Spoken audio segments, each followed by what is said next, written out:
teman-teman jangan khawatir ya. Rasulullah. Oh, Rasul. Bahkan para sahabat Nabi juga pernah ditolak. Pernah mengalami ya. Saya mulai dari siapa misalnya? Rasulullah sendiri. Walaupun akhirnya berhasil tapi pernah ditolak. Tapi Rasul mengalami gitu tadi. Nah, nanti kita belajar bagaimana cara Rasulullah mengatasi masalah ini sehingga berhasil. Tapi pertama ditolak. Ini bab percaya dirinya. Percaya diri ya. Dan dari Nabi itu kan kita belajar banyak hal. Di antara adalah fan ya, seni muamalah ya, fanul muamalat ma'an nas, bagaimana berkomunikasi dengan manusia terutama ketika melamar. Ini penting nih buat ikhwan. Ya.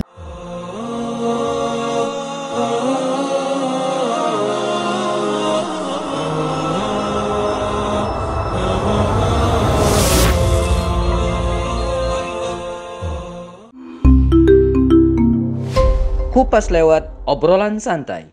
Bismillah, kita bertemu lagi di acara Kelas Kupas lewat obrolan santai. Masya Allah. Ini semakin matching aja nih kan. Semakin kompak.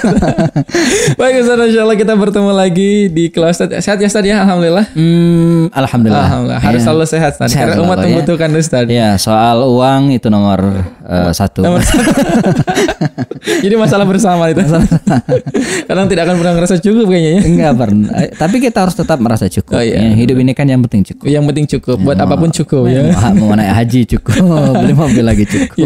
Ya kalau gitu mendingan cukup aja Ustaz. Mending cukup ya. Daripada punya banyak uang gak cukup-cukup. Apa kita juga cukup kan aja. Baik Ustaz, insyaallah kita akan ngobrol-ngobrol lagi menemani Ramadan teman-teman kita. Masyaallah ya, mudah-mudahan Ramadan kita Allah berkahi tentunya. Amin. Kita hari ini akan lebih santai lagi sebagaimana obrolan kelas kita Ustaz yang lalu-lalu gitu ya. Kita akan ngobrol-ngobrol santai. Nah, kali ini temanya cukup menarik dan ini adalah tema-tema yang mungkin banyak dialami oleh generasi muda nih Ustaz.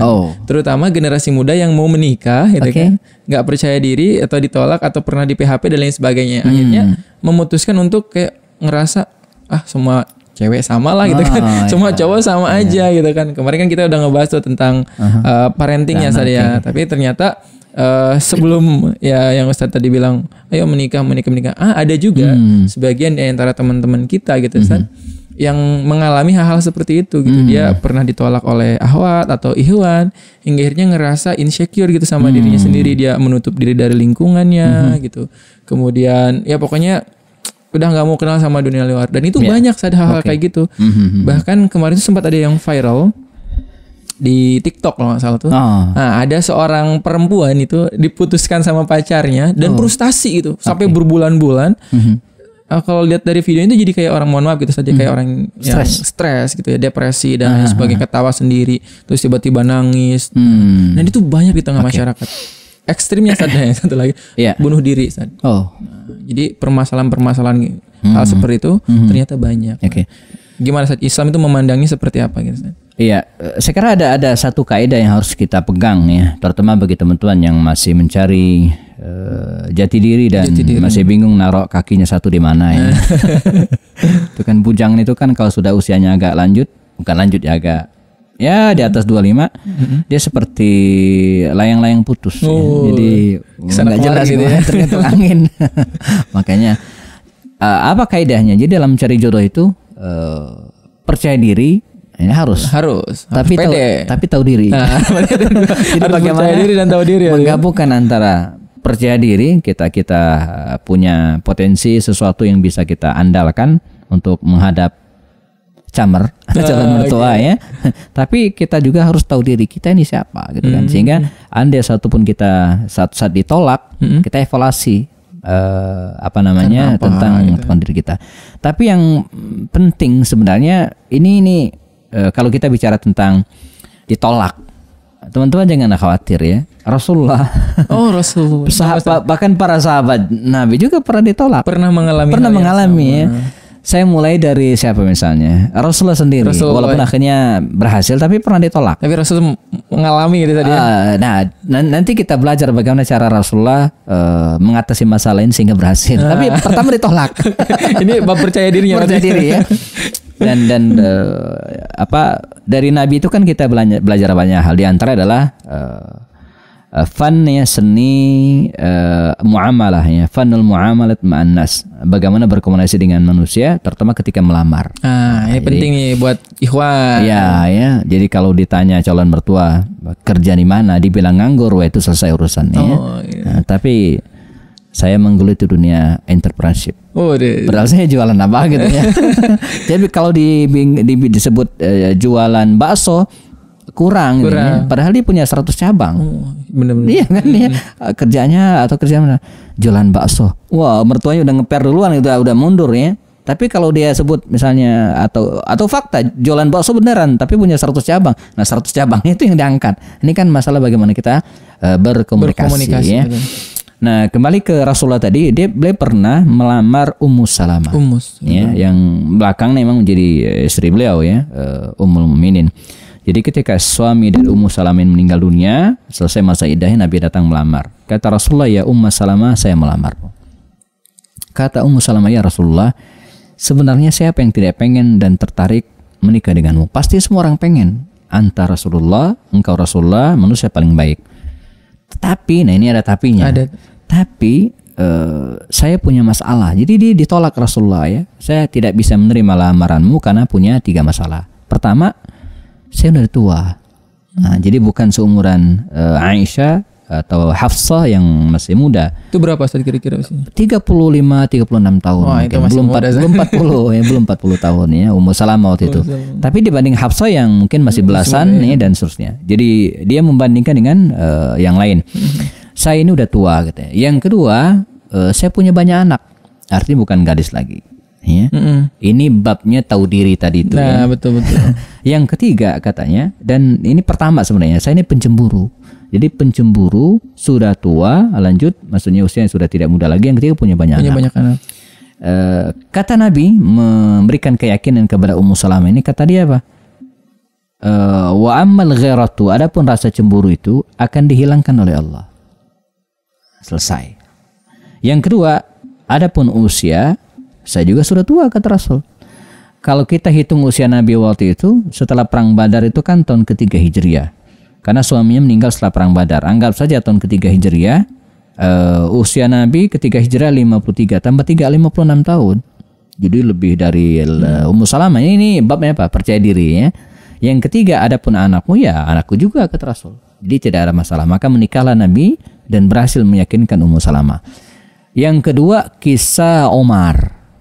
Omar ini pernah melamar anaknya Abu Bakar. Ya. Jadi lepas setelah jauh Nabi meninggal, kemudian Abu Bakar juga sudah meninggal dunia dan Umar jadi khalifah. Umar datang ketemu dengan Aisyah. "Ya Aisyah," kata Umar Khattab, "saya ingin menyambung silaturahim keluarga besar kita.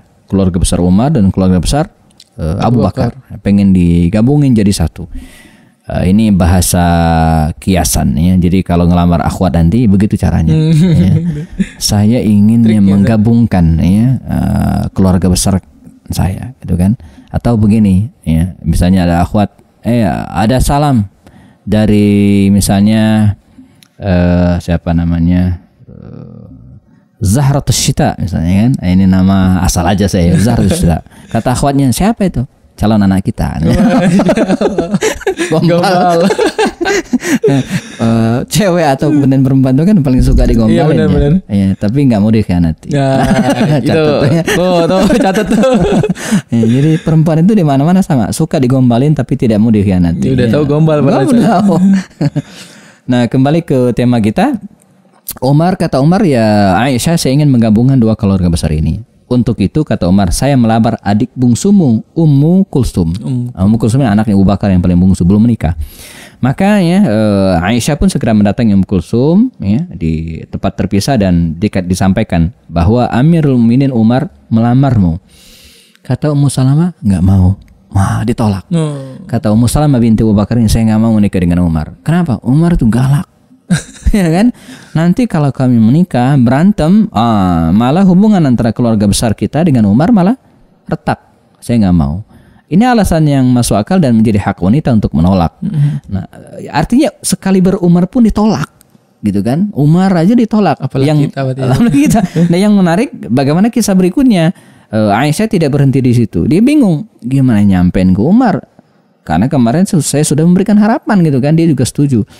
Maka di tengah kegalauan itulah terbetiklah sebuah nama yaitu Amr bin As. Amr bin As ini kan seorang diplomat, seorang yang menaklukkan Mesir tanpa pertumpahan darah, sering diutus Nabi dan para sahabat sebagai delegasi gitu kan. Sangat canggih dalam mencarikan masalah. Maka datanglah Amr bin As ketemu dengan Aisyah dan diceritakan. Kata Amr bin As, ini kecil. Mesir aja ditaklukin gitu ya, dan Raja Oman aja diislamkan tanpa banyak cincong gitu ya. Ini urusan perjodohan gitu ya. Jadi luar biasa. Kita pengen juga ketemu orang-orang seperti ini yang bisa menyelesaikan masalah ya, Amr bin As. Maka Amr bin As ketemu dengan santai ya, seperti obrolan kita ini ya, dengan Umar. Ya Khalifah, kata Amr, saya dengar Anda melamar Ummu Kulsum, anaknya Abu Bakar. Kata Umar, ente tahu aja ya. Dapat dari mana infonya? Padahal info itu kan masih terbatas gitu ya, terbatas. Ada deh kata Umar Asnya. Tapi saya dapat informasi, kata Umar bin As, Ummu Kulsum nggak mau. Kata Umar, mau katanya. Saya udah ngomong dengan kakaknya Aisyah. Ya kakaknya setuju, orangnya nggak mau. Yang benar kata Umar, iya. Nah, seorang yang baik ini teman-teman sekalian, seorang yang baik itu adalah yang bisa memberikan solusi. Dan itulah Islam. Di Islam itu kalau kita lihat aturannya gitu kan, ajarannya, dia selalu memberikan solusi. Jadi ketika melarang sesuatu, maka harus ada jalan keluarnya. Jangan ini nggak boleh, terus yang boleh apa? Sama seperti anak kita ya, megang obeng, nyolokin ke stok kontak listrik kan nggak boleh. Cara yang bijak adalah ya ganti tuh obeng dengan apa?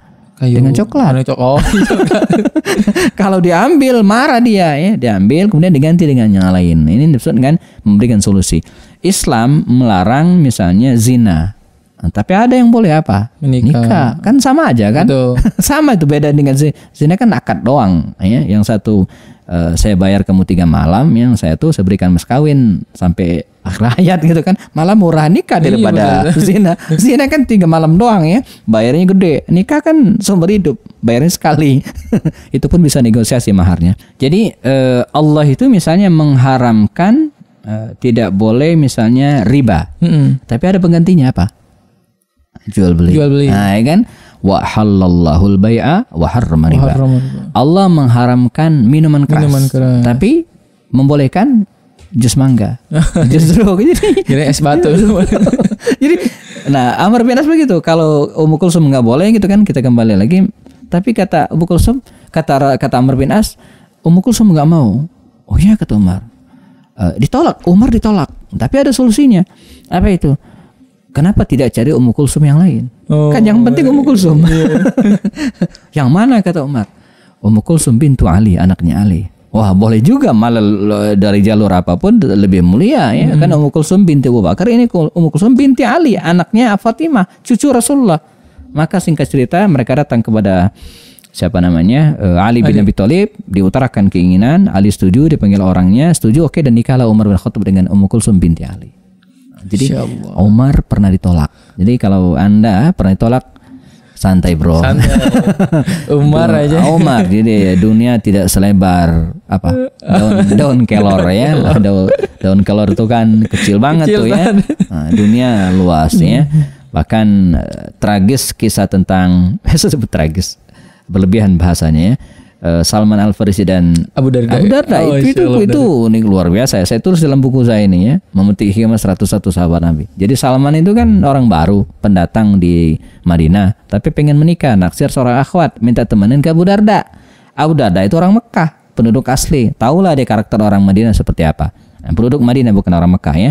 Jadi kata dia, ya Salma, ya Abu Darda, temenin saya dong ngelamar akhwat.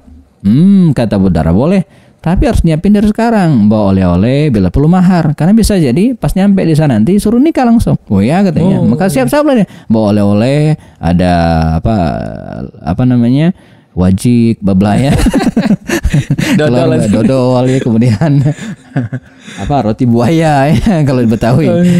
Siapin oleh-oleh tersebut dan mahar juga siapin. Datanglah mereka melamar akhwat tersebut dan terjadi dialog dengan sang ayah. Kata bapaknya itu, bapak akhwat itu, saya sih setuju, tapi gimana orangnya? Nah, ketika ditanya akhwat itu, saya setuju, tapi dengan Abu Darda. Aduh, gimana tuh perasaannya Salman? Tapi demikianlah ceritanya. Akhirnya akhwat itu menikah dengan Abu Darda dengan oleh-oleh mahar yang disiapkan Salman.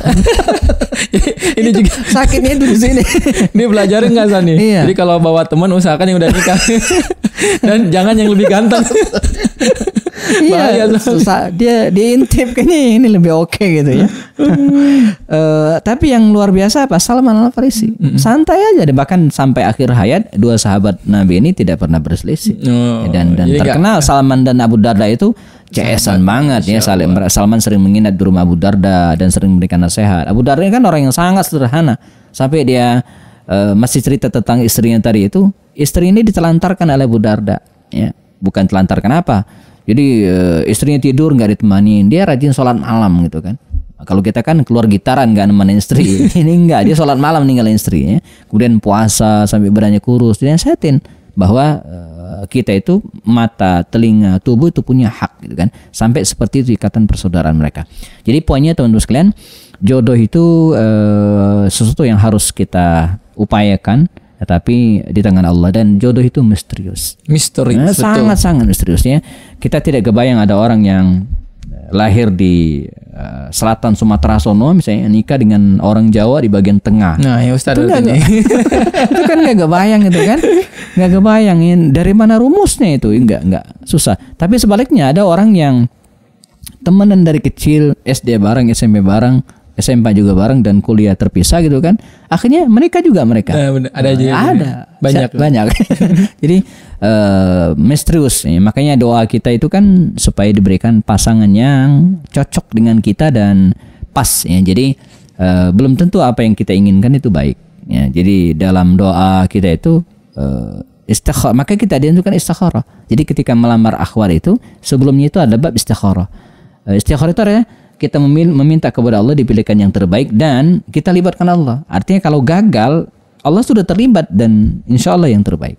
Jadi rumusnya ya, ingat, percaya diri, tahu diri. Percaya diri dan tahu diri. Masya Allah. Nih buat teman-teman yang masih single, masih jomblo, masih mencari pasangan, nih kata Ustadz, kita harus percaya diri tapi juga harus mengukur diri gitu. Ya realistis lah Ustadz ya. Betul. Tapi perlu diperjuangkan. Betul. Ya. Jangan sampai juga mentang-mentang tahu diri, akhirnya nggak nikah malah. Itu nggak baik juga malah.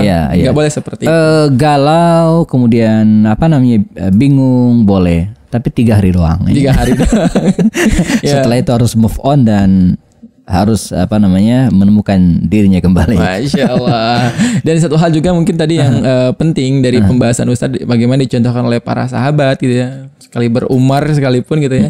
Maka yang memang harus menjadi landasan kita ketika ingin menikah Ustadz ya, adalah landasannya iman tentunya ya, dan disertai dengan ilmu. Jangan sampai kita menikah karena pasangan yang ingin kita nikahi itu cantik atau kaya, dan artinya hawa nafsu saja. Ya sebenarnya nggak masalah juga ya. Landasan kan Nabi mengatakan tunkahul mar'atul arba' ya. Jadi wanita dinikahi karena 4 hal. Yang pertama ya karena kecantikannya, karena keturunan nasabnya, yang ketiga karena kekayaan, yang keempat karena agama. Ya, tapi kuncinya di agama tadi ya. Artinya boleh menikah dengan orang yang cantik asal agamanya bagus. Itu nggak masalah, jangan menyesal kalau ketemu beginiannya. Andai pun teman-teman suatu saat menikah dengan akhwat kaya, asal agamanya bagus, jangan marah-marah. Terima kenyataannya baik itu. Iya, kalau gitu semua orang mau ya. Semua orang juga mau. Kuncinya di agama, yang lain ikut. Oke, baik, Masya Allah. Mudah-mudahan teman-teman semua segera dipertemukan dengan jodoh terbaik pilihan Allah, insya Allah ya. Amin. Jika belum menemukan, silakan nanti bisa mengkontak. Insya Allah. Kita ada Ustadz Sohendi ya, yang pakarnya, pakar perjinan dan perjodohan. Baik Ustaz, mungkin kita cukupkan untuk kelas kali ini Ustaz. Sepertinya jomblo-jomblo di sana sudah mulai bersemangat nih untuk mencari pasangan-pasangan ya. Insya Allah kita akan bertemu lagi di obrolan selanjutnya, dan pastikan teman-teman terus pantengin channel ini dengan cara subscribe, like, comment, and nyalakan loncengnya. Baik, barakallahu fikum. Assalamualaikum warahmatullahi wabarakatuh. Waalaikumsalam warahmatullahi wabarakatuh.